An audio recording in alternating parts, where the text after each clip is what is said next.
Hi, I'm Mark Jerwin Pilarin of HRM04A. We're about to do stir method and it's called Gimlet. First, let's pre-chill the martini glass with ice.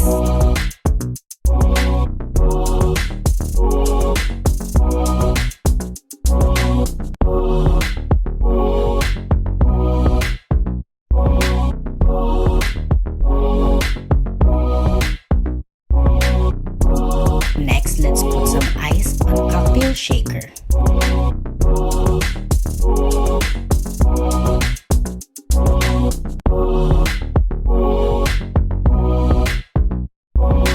Add 1 jigger of gin and put it into the cocktail shaker.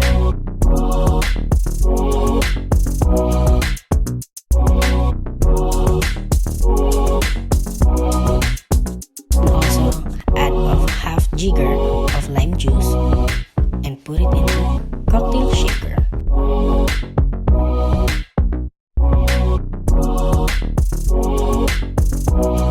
Let's stir it.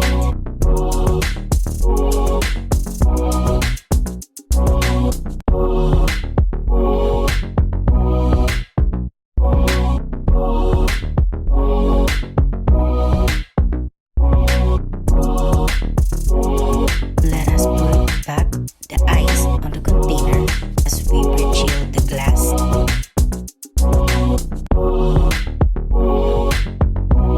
And now let's pour the gimlet into the martini glass.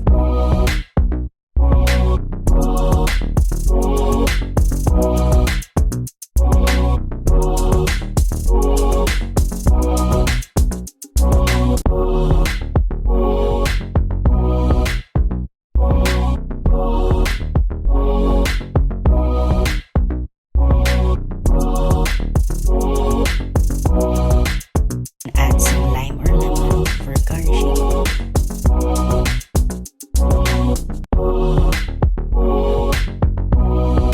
And here's the final result of Gimlet.